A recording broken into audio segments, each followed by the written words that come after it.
મહાશિવરાત્રિ વ્રતની વિધિ અને મહિમાનું કથન સાંભળનારા સર્વ ભાવિક ભક્તજનોના હૃદયમાં વિરાજમાન પરમાત્માને મારા પ્રણામ.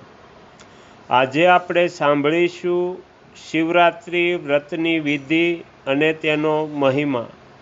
હરિ ઓમ.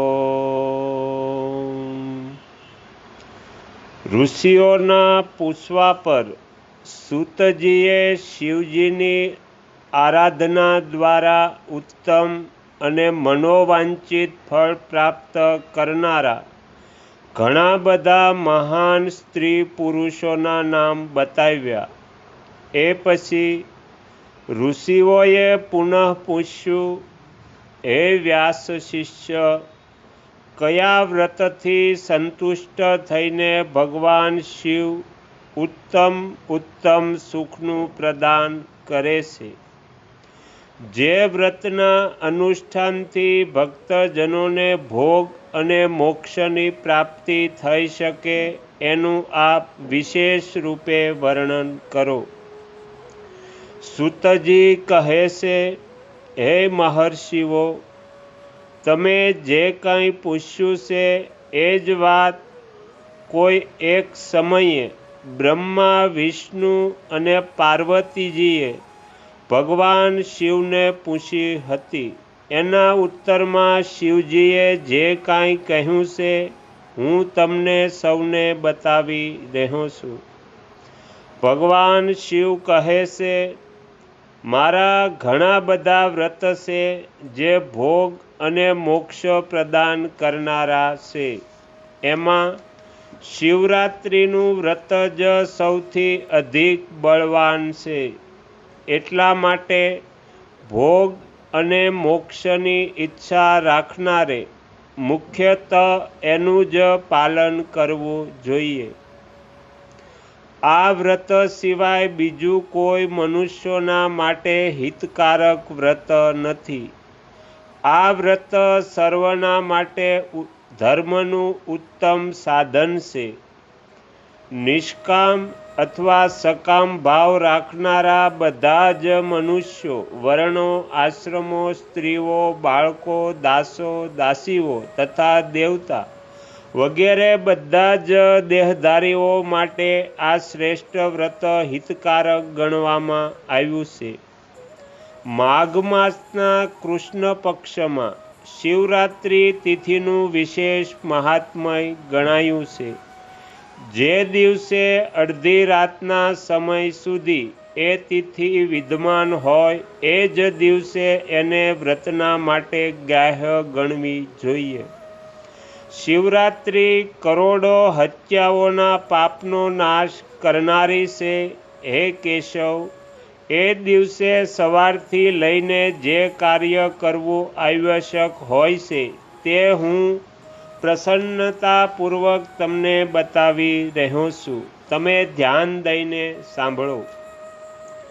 બુદ્ધિમાન પુરુષ સવારે ઉઠીને બહુ આનંદપૂર્વક સ્નાન વગેરે નિત્ય કર્મ કરે. આળસને તો પાસે ફરકવા જ ન દે. પછી શિવાલયમાં જઈને શિવલિંગનું વિધિવત પૂજન કરીને શિવને નમસ્કાર કરીને પછી ઉત્તમ રીતિથી સંકલ્પ કરે, હે દેવદેવ, હે મહાદેવ, હે નીલકંઠ, આપને નમસ્કાર છે. હે દેવ, હું આપના શિવરાત્રિ વ્રતનું અનુષ્ઠાન કરવા ચાહું છું. હે દેવેશ્વર, આપના પ્રભાવથી આ વ્રત વિઘ્ન બાધા વગર પૂર્ણ થાવો અને કામ વગેરે શત્રુ મને પીડા ન આપે. આવો સંકલ્પ કરીને પૂજન સામગ્રીનો સંગ્રહ કરે અને ઉત્તમ સ્થાનોમાં જે શાસ્ત્ર પ્રસિદ્ધ શિવલિંગ હોય એની પાસે રાત્રે જઈને સ્વયં ઉત્તમ વિધિ વિધાનનું સંપાદન કરે. પછી શિવના દક્ષિણ ભાગમાં સુંદર સ્થાન પર બેસીને એમની પાસે જ પૂજા માટે એકત્ર કરેલી સામગ્રી મૂકે. તદંતર શ્રેષ્ઠ પુરુષ ત્યાં ફરી સ્નાન કરે. સ્નાન પછી સુંદર વસ્ત્ર અને ઉપવસ્ત્ર ધારણ કરીને 3 વાર આચમન કર્યા પછી પૂજનનો આરંભ કરે. જે મંત્રના માટે જે દ્રવ્ય નિયત હોય, નક્કી કરેલું હોય, એ મંત્રનું ઉચ્ચારણ કરીને એ જ દ્રવ્ય દ્વારા પૂજા કરવી જોઈએ. મંત્ર વગર મહાદેવજીની પૂજા ન કરવી જોઈએ. ગીત, વાગ, નૃત્ય વગેરે સાથે ભક્તિભાવથી સંપન્ન થઈ પ્રથમ પ્રહરમાં પૂજન કરીને વિદ્વાન પુરુષ મંત્રનો જપ કરે. જે મંત્રજ્ઞ પુરુષ એ સમયે શ્રેષ્ઠ પાર્થિવ લિંગનું નિર્માણ કરે તો નિત્ય કર્મ કર્યા પછી પાર્થિવ લિંગનું જ પૂજન કરે. પહેલાં પાર્થિવ બનાવીને પછી એની વિધિવત સ્થાપના કરે. પછી પૂજન કર્યા બાદ વિવિધ પ્રકારના સ્તોત્ર દ્વારા ભગવાન વૃષભધ્વજને સંતુષ્ટ કરે. બુદ્ધિમાન પુરુષે એ સમયે શિવરાત્રિ વ્રતના મહાત્મ્યનો પાઠ કરવો જોઈએ. શ્રેષ્ઠ ભક્ત પોતાના વ્રતની પૂર્તિ માટે એ મહાત્મ્યને શ્રદ્ધાપૂર્વક સાંભળે. રાત્રિના 4 પ્રહરમાં પાર્થિવ લિંગોનું નિર્માણ કરીને આહ્વાનથી માંડીને વિસર્જન સુધી ક્રમશઃ એમની પૂજા કરે અને બહુ મોટો ઉત્સવ પ્રસન્નતાપૂર્વક કરે અને જાગરણ કરે. પ્રાતઃકાળે સ્નાન કરીને પુનઃ ત્યાં પાર્થિવ શિવનું સ્થાપન અને પૂજન કરે. આ રીતે વ્રત પૂરું કરીને હાથ જોડીને મસ્તક નમાવીને વારંવાર નમસ્કારપૂર્વક ભગવાન શંભુની આ પ્રમાણે પ્રાર્થના કરે. હે મહાદેવ, આપની આજ્ઞાથી મેં જે વ્રત ગ્રહણ કર્યું હતું, હે સ્વામી, એ પરમ ઉત્તમ વ્રત પૂર્ણ થઈ ગયું. માટે હવે એનું વિસર્જન કરું છું. હે દેવેશ્વર, સર્વ યથાશક્તિ કરેલા આ વ્રતથી આપ આજે મુજ પર કૃપા કરીને સંતુષ્ટ થાઓ. ત્યાર પછી શિવને પુષ્પાંજલિ સમર્પિત કરીને વિધિપૂર્વક દાન આપે. પછી શિવજીને નમસ્કાર કરીને વ્રત સંબંધી નિયમનું વિસર્જન કરી દે. પોતાની શક્તિ અનુસાર શિવભક્ત બ્રાહ્મણો, વિશેષતઃ સંન્યાસીઓને ભોજન કરાવીને પૂર્ણતઃ સંતુષ્ટ કરીને પોતે પણ ભોજન કરે. હે હરે, શિવરાત્રિએ પ્રત્યેક પ્રહરમાં શ્રેષ્ઠ શિવભક્તોએ જે પ્રકારે વિશેષ પૂજા કરવી જોઈએ એ હું બતાવું છું, સાંભળો. પ્રથમ પ્રહરમાં પાર્થિવ લિંગની સ્થાપના કરીને અનેક સુંદર ઉપચારો દ્વારા ઉત્તમ ભક્તિભાવથી પૂજા કરવી. પહેલાં ગંધ, પુષ્પ વગેરે 5 દ્રવ્યો દ્વારા સદા મહાદેવજીની પૂજા કરવી જોઈએ. તેને દ્રવ્ય સંબંધિત મંત્રનું ઉચ્ચારણ કરીને પૃથક તે દ્રવ્ય સમર્પિત કરવું. આ રીતે દ્રવ્ય સમર્પિત કર્યા પછી ભગવાન શિવને જલધારા અર્પિત કરવી. વિદ્વાન પુરુષ ચડાવેલા દ્રવ્યોને જલધારાથી જ ઉતારે. જલધારાની સાથે સાથે 108 મંત્રનો જપ કરીને ત્યાં નિર્ગુણ સગુણ રૂપ શિવનું પૂજન કરવું. ગુરુ દ્વારા પ્રાપ્ત થયેલ મંત્ર દ્વારા શિવ પૂજા કરવી. અન્યથા નામ મંત્ર દ્વારા સદાશિવનું પૂજન કરવું જોઈએ. વિચિત્ર ચંદન, અખંડ ચોખા અને કાળા તલથી પરમાત્મા શિવની પૂજા કરવી જોઈએ. કમળ અને કનેરના ફૂલ ચડાવવા જોઈએ. આમ 8 મંત્રો દ્વારા શંકરજીને પુષ્પ સમર્પિત કરવા જોઈએ. એ 8 નામ આ પ્રકારે છે: ભવ, સર્વ, રુદ્ર, પશુપતિ, ઉગ્ર, મહાન, ભીમ અને ઈશાન. એના આરંભમાં શ્રી અને અંતમાં સ્વથી વિભક્તિ જોડીને શ્રી ભવાય નમઃ, વગેરે મંત્રો દ્વારા શિવનું પૂજન કરવું. પુષ્પ સમર્પણ પછી ધૂપ દીપ અને નૈવેદ્યનું નિવેદન કરવું. પછી શ્રીફળયુક્ત વિશેષ અર્ઘ્ય આપીને તાંબૂલ સમર્પિત કરવું જોઈએ.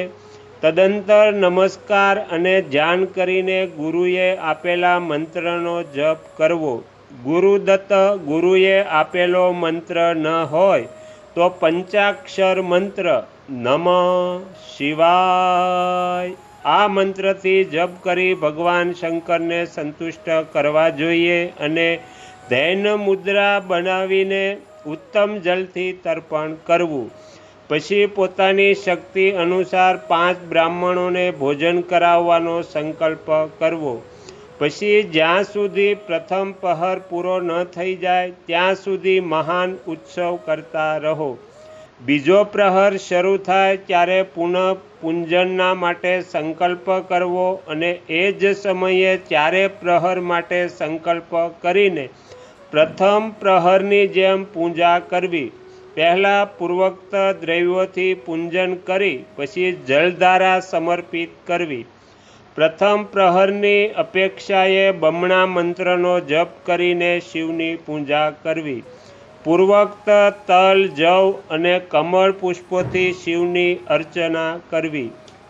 વિશેષતઃ બિલ્વપત્રોથી પરમેશ્વર શિવનું પૂજન કરવું. બીજા પ્રહરમાં બીજોરું લીંબુ સાથે અર્ઘ્ય રૂપે આપીને ખીરનું નૈવેદ્ય નિવેદિત કરવું. હે જનાર્દન, એમાં પહેલાંની અપેક્ષાએ મંત્રોની બમણી આવૃત્તિ કરવી. પછી બ્રાહ્મણોને ભોજન કરાવવાનો સંકલ્પ કરવો. બાકીની બધી વિધિ પહેલાંની જેમ જ ત્યાં સુધી કરતું રહેવું કે જ્યાં સુધી બીજો પ્રહર પૂરો ન થઈ જાય. ત્રીજા પ્રહરના આગમને પૂજન તો પ્રથમની જેમ જ કરવું, પરંતુ જવને બદલે ઘઉંનો ઉપયોગ કરવો. એ પછી વિવિધ પ્રકારના ધૂપ અને દીપ કરીને પૂડો કે માલપુઆઓનું નૈવેદ્ય કરીને ભોગ લગાડવો. એની સાથે સાથે વિવિધ પ્રકારના શાક પણ ધરવા જોઈએ.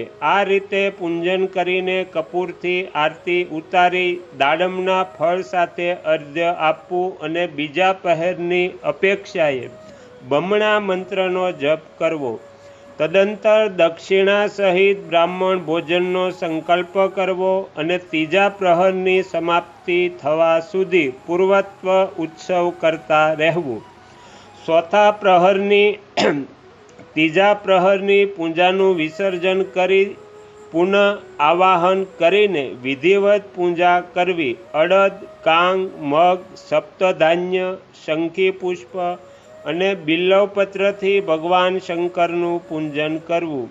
એ પ્રહરમાં વિવિધ પ્રકારની મીઠાઈઓનું નૈવેદ્ય અથવા અડદના વડા વગેરે બનાવી સદાશિવને સંતુષ્ટ કરવા. કેળા સાથે અન્ય વિવિધ ફળોનો અર્ઘ્ય શિવજીને આપવો. ત્રીજા પ્રહરની અપેક્ષાએ બમણા મંત્ર જપ કરી અને યથાશક્તિ બ્રાહ્મણ ભોજનનો સંકલ્પ કરવો. ગીત વાગ તથા નૃત્યથી શિવની આરાધનામાં સમય પસાર કરવો. ભક્તજનોએ ત્યાં સુધી મહાન ઉત્સવ કરતા રહેવું જોઈએ કે જ્યાં સુધી અરુણોદય ન થઈ જાય. અરુણોદય થયા પછી પુનઃ સ્નાન કરીને વિવિધ પ્રકારના પૂજન ઉપચારો અને ઉપહારો દ્વારા શિવજીની પૂજા કરવી. ત્યાર પછી પોતાને અભિષેક કરાવે, વિવિધ પ્રકારના દાન આપે અને પ્રહરની સંખ્યા અનુસાર બ્રાહ્મણો અને સંન્યાસીઓને અનેક પ્રકારના ભોજ્ય પદાર્થો જમાડે. પછી શંકરને નમસ્કાર કરીને પુષ્પાંજલિ આપી બુદ્ધિમાન પુરુષ ઉત્તમ સ્તુતિ કરીને આ પ્રાર્થના કરવી.